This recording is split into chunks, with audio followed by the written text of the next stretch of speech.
personaje de David, pensé, ¿a quién no le han tirado piedras sin causa? Si esta mañana yo preguntara, levante la mano, ¿quién aquí no ha sentido un día alguna pedrada injusta? ¿Quién aquí no ha sentido un día una traición, un golpe innecesario? Un lanzamiento de piedra fuerte contra su vida o contra lo que más uno ama. En el contexto de este pasaje, David está sufriendo las consecuencias de su pecado.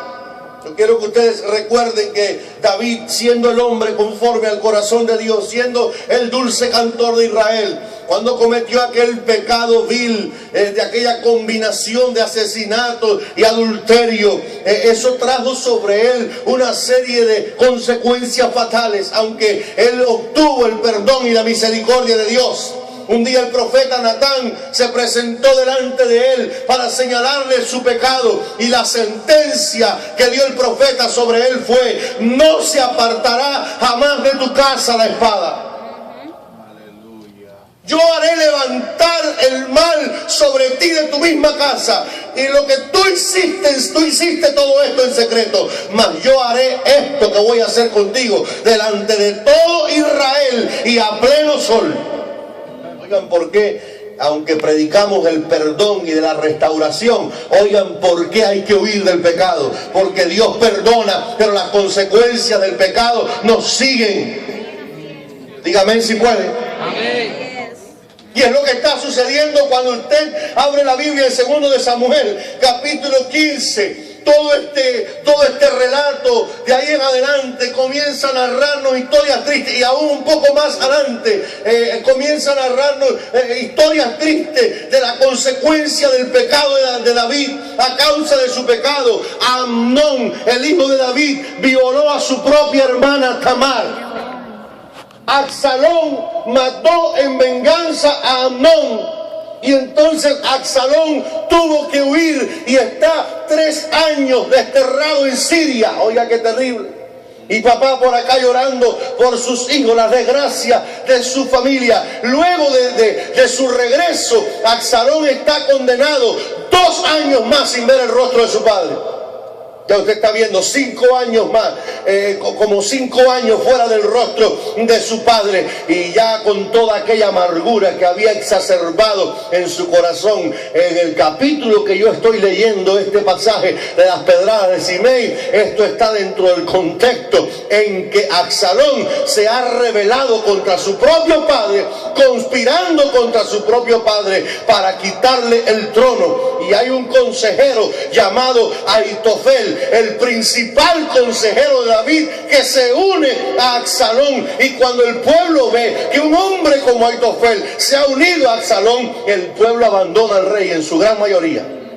Todo el mundo ha abandonado al rey, al hombre de Belén, al hombre de las grandes victorias. Se le acabó la fama, se le acabó la gloria. Ya la gente no gritaba: este es David el que mata a 10,000. Ahora la gente gritaba: me voy con Absalón. Ya David no sirve, ya se le acabó el tiempo al rey David.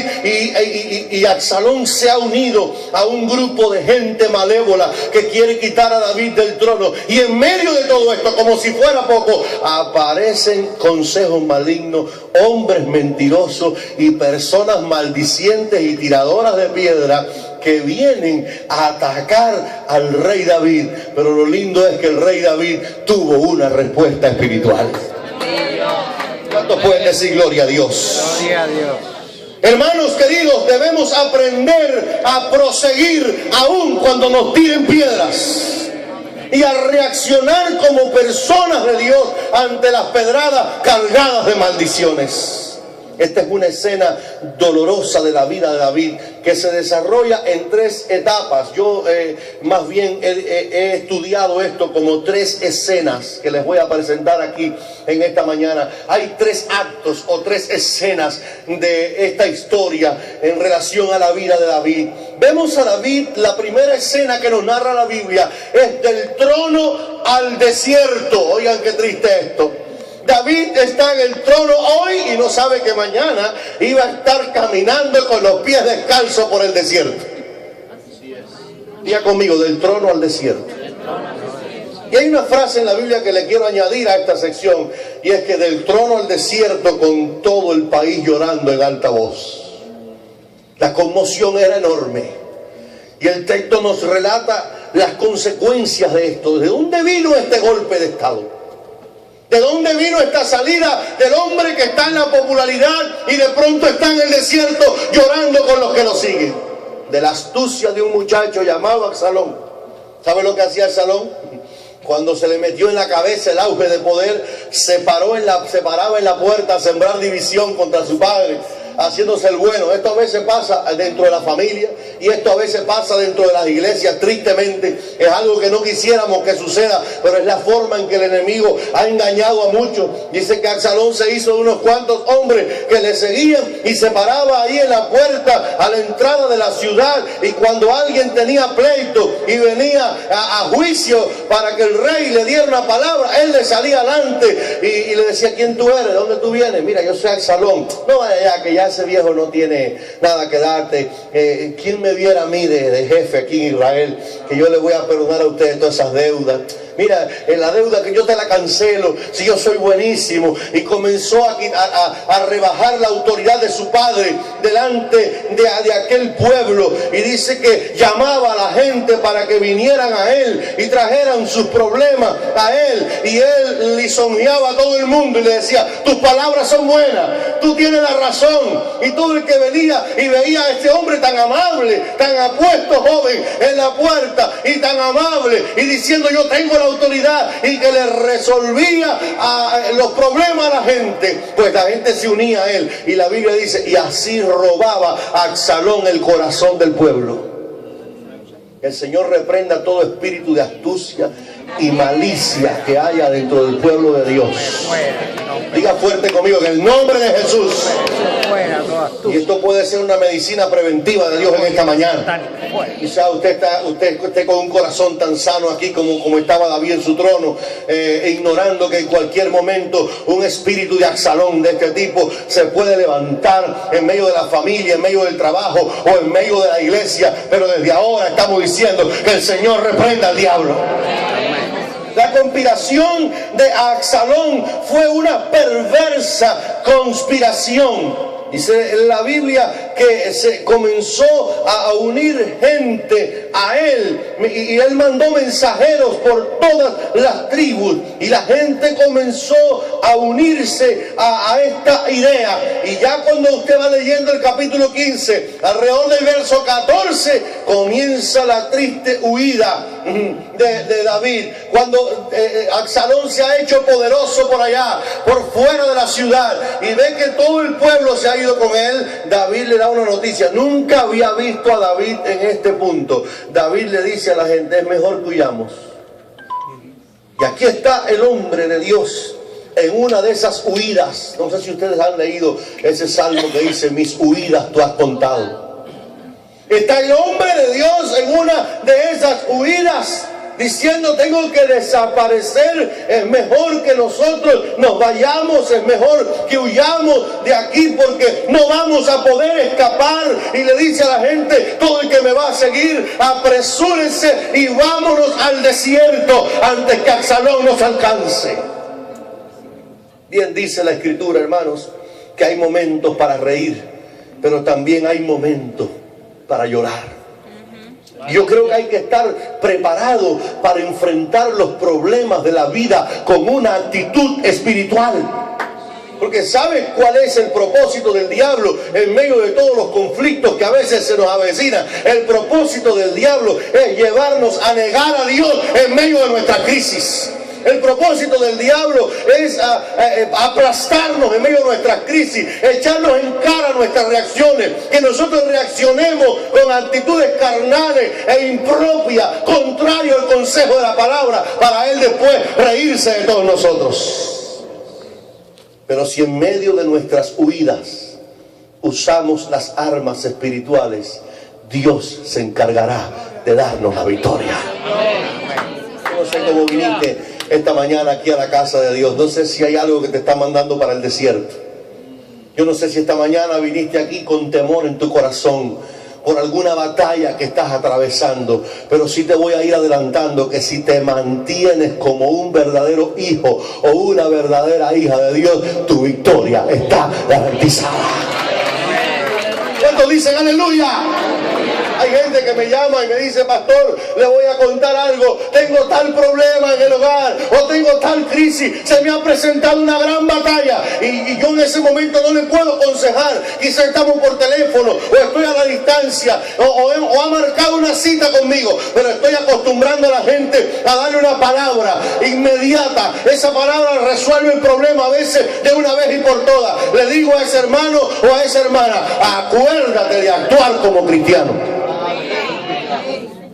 Tengo problemas matrimoniales, acuérdate de actuar como un cristiano. Pastor, tengo un conflicto con tal y tal hermano, acuérdate, piensa cómo lo haría Jesús. Si actúas correctamente, la victoria está garantizada. Amén. Ahora viene la segunda escena de esta historia. La primera escena es la rebelión de Absalón y David ha huido del trono al desierto. Pero ahora viene la segunda escena, del desierto a la cumbre del monte. Y dice que a ese monte de los olivos David escaló llevando la cabeza cubierta y los pies descalzos. Imagínense ahora al rey que ha salido del trono al desierto con todo Israel llorando detrás de él. Ahora está del desierto a la cumbre del monte, llevando la cabeza cubierta y los pies descalzos. Es que se va haciendo más fuerte el dolor. Es que la persecución era más dura. Es que Absalón se ha hecho más fuerte. Es que le están llegando noticias nuevas a David. Y dice David: voy a refugiarme al monte. Y se viste de una manera que simbolizaba el duelo que tenía. Pero mientras David huía, hizo tres cosas poderosas que te pueden ayudar a ti y a mí a tener la victoria en medio de las pruebas. Primera cosa poderosa que hizo David: dependió de la gracia de Dios. Dice que un sacerdote vino a donde estaba David y le dice: ¿qué tú crees, David, si cargamos con el arca y la traemos para acá? A ti que te gusta andar con el arca de Dios. Pero como era tiempo peligroso, David le da una respuesta: mira, Sadok, vuelve el arca de Dios a la ciudad. Si yo hallare gracia ante los ojos de Jehová, Él hará que vuelva y me dejará ver su arca en su tabernáculo. Y si Dios no se complace de mí, aquí estoy, que Él haga conmigo lo que Él quiera. ¿Cuántos pueden alabar al Señor? Ahí hay otro mensaje. Qué importante es que Dios se complazca de nosotros. Qué importante en la prueba apelar a la gracia de Dios. Amén, aleluya. No son los recursos del abogado, no son los recursos del banco los que resuelven el problema. El problema lo resuelve la gracia de Dios. Amén. Todo lo demás es secundario en la vida. Sí tienen valor, mis hermanos. Sí son importantes esos recursos humanos que tenemos a veces que tomar. Pero el más importante de todo no lo podemos dejar a un lado. El más importante de todo es la gracia de Dios. Si Jehová se complace conmigo y su gracia me abre la puerta, aquí yo estoy. Y si Jehová no se complace, pues aquí está mi vida, que haga de mí lo que Él quiera. Jehová Dios, como dijo Job, Jehová quitó, sea el nombre de Jehová bendito. Hay que depender de la gracia de Dios. Segunda actitud poderosa de David: oró a Dios en profunda humillación para que entorpeciera el consejo maligno que le rodeaba. Allá en el capítulo 15, versos 30 y 31, dice que David subió, usted puede ir siguiendo conmigo esta lectura, subió la cuesta de los olivos y la subió llorando. Oiga, ¿cómo la subió? ¿Cómo la subió? Llorando. Oiga más, llevando la cabeza cubierta y los pies descalzos. Y todo el pueblo que iba con él cubrió cada uno su cabeza e iban llorando mientras subían. David iba descalzo como un prisionero. Así se llevaban a los prisioneros. Y aunque él todavía no era prisionero de su hijo, se quitó los zapatos para orar en humillación. Se quitó el calzado para orar en humillación y decir: aquí está el rey. El que ayer era rey, ahora es un fugitivo, un preso. y aquí estoy subiendo descalzo. Y se cubrió la cabeza en señal de luto, porque así se hacía en aquella costumbre. La gente se cubría como señal de vergüenza, como señal de luto, y todo el pueblo que le acompañaba, una parte de aquel pueblo, comenzó a hacer lo mismo, orando a Dios en profunda humillación. Y dice la Biblia que le dijeron: mira, David, mientras él iba subiendo así, Aitofel, ese gran sabio, que cuando él habla es como si Dios hablara, se unió con Absalón. Y David, subiendo el monte, con la cabeza cubierta y los pies descalzos, en profunda humillación dijo: entorpece, Señor, el consejo de Aitofel. Aleluya. Sí, Señor. ¿Has orado alguna vez para que Dios entorpezca a tus enemigos? Entorpece, Señor. Frustra ese plan, que no progrese ese proyecto diabólico ni contra mí, ni contra la vida de mis hijos, ni contra la vida de mi iglesia. Frústralo, Señor. Es que dice la Biblia que al humilde Dios lo atiende, al arrogante Dios lo mira de lejos, pero aquel que se humilla le alcanza la misericordia. David dependió de Dios. David oró a Dios en profunda humillación, pero lo más lindo es que en medio de esta crisis David adoró a Dios en la cumbre del monte. Oiga esto, cuando David llegó a la cumbre del monte para adorar allí a Dios, para adorar allí a Dios, ¿a qué llegó David a la cumbre del monte? Si uno está leyendo esta historia, uno cree que David subió al monte para esconderse allá en lo más alto, porque allá no iba a poder llegar al salón. No, él iba a llegar por ahí para arriba y mucho más si la fuerza le daba. Ese no era un lugar especial de refugio. David subió al monte para tener un encuentro con Dios.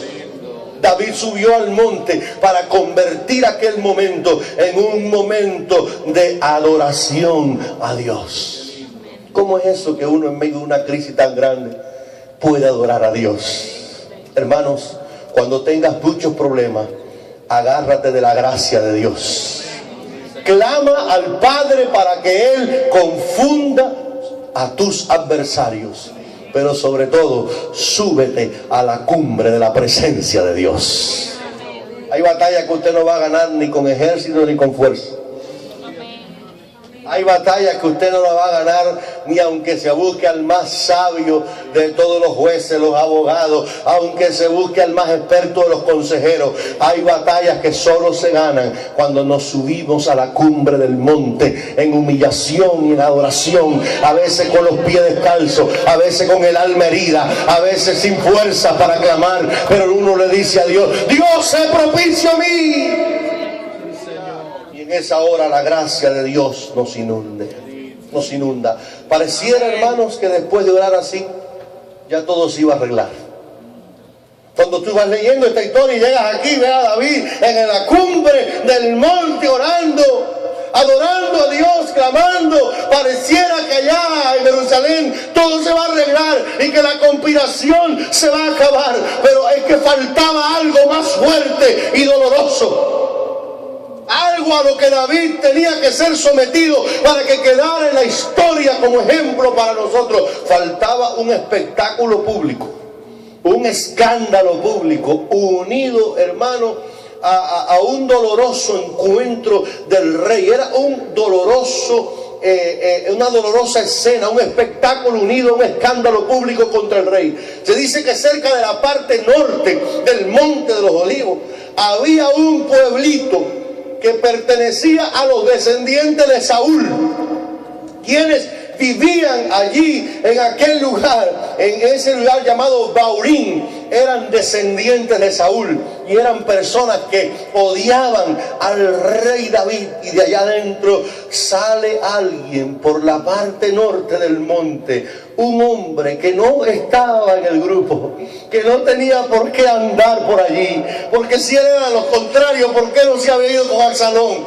Pero se ha quedado allí y ve al rey que ahora ya no está en el trono, que está en el desierto, que está bajando la cumbre del monte, que está descalzo, que todo el mundo llora, y él se le acerca para tirarle piedras. Y esta es la tercera escena de este pasaje, de la cumbre del monte de los olivos a las pedradas de Simei.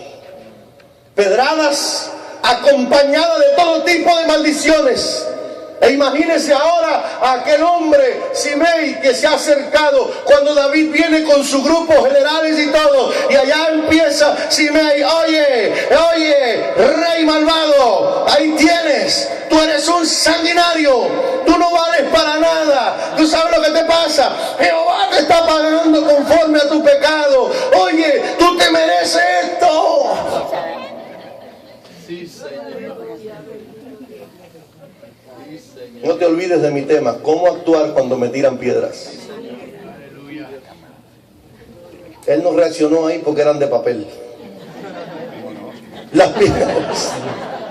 Las piedras iban dirigidas contra David y contra todo su liderazgo. Pero yo quiero que usted sepa, hermanos, que estas piedras eran físicas, pero también eran verbales.